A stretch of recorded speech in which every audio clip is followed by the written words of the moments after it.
BJP is not likely to support Mamata's move for a no-trust motion. That's the latest indication coming in. Sources have told headlines today that BJP is unlikely to support Trinamool supported no-trust vote. Remember, top BJP leaders met this morning at Advani's residence to chart out their strategy for the winter session of Parliament. Let's get the latest now from our associate editor Atish Srivastav, who joins us with the latest.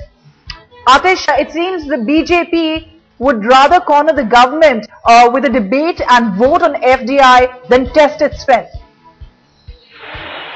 Well, exactly, Ruchika.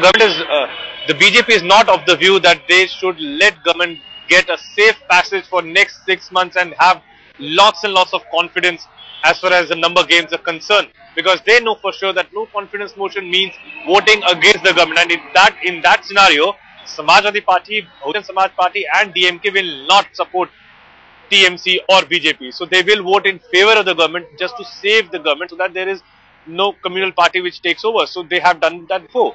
So what next is having a debate on FDI which leads to voting under Rule 184.